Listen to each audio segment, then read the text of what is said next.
Good morning mga malab! So for today's video, so early man ako ligo no. Kay matut ako bazaar, atut ako carbon unya kay kanang kuan man udto na. So ako na usab-usab ko na sa magluto ng taog saging. For today hinog na siya. So muna akong pamahaw, di ba? Ato na siyang i-file. Atong lutuon sa masiguro sa rice cooker, katong rice cooker gamay man ni. Diba? Siya man itong pamahaw na pa may kanon but gamay na lang saging na takaron. So pinakain siguro hurot gawin next wood, diba? Siguro ang tanan siguro lahat siguro juga siya ya din na ito na isudang isa kay ato niya siyang kanon kay naman niya siya good for bone man eh. Calcium. Calcium ba? So, karoon na itong isa po. Naon.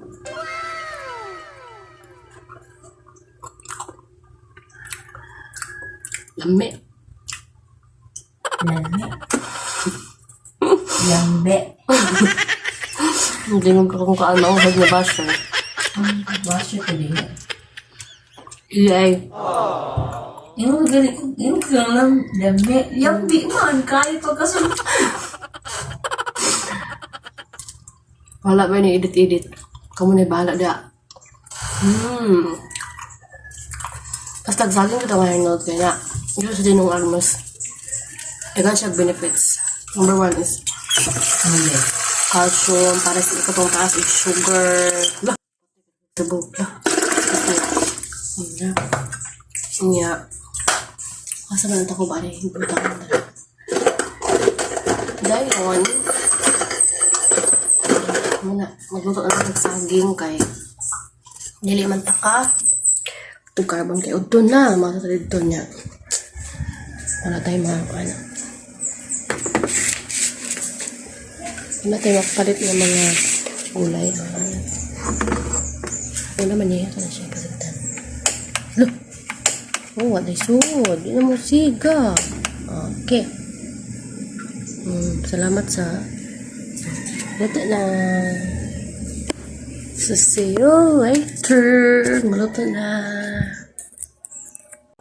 Yes, mga malove, naluluto na po yung saging na saba, di ba? So, look at that. Sobrang sarap po kasi balbangaan po ang saging natin at saka meron po talagang hinog na hinog. Pero masarap talaga siya compare para sa akin yung hilaw. So, this time, no, hindi ko talaga siya kinakain ng umagahan kasi po, nagluluto pa ako ng miswa, then pang snacks na lang ito ng saging. I don't know kung bakit favorite ko talaga yung saging na ganito, di ba? Yung balbangaan lang po. But well, the benefits of the saging na saba aids digestion, improves metabolism, prevents stroke, improves circulation, and boosts immunity. And also, I know that it's good for the calcium and sugar blood vessels, low blood sugar vessels.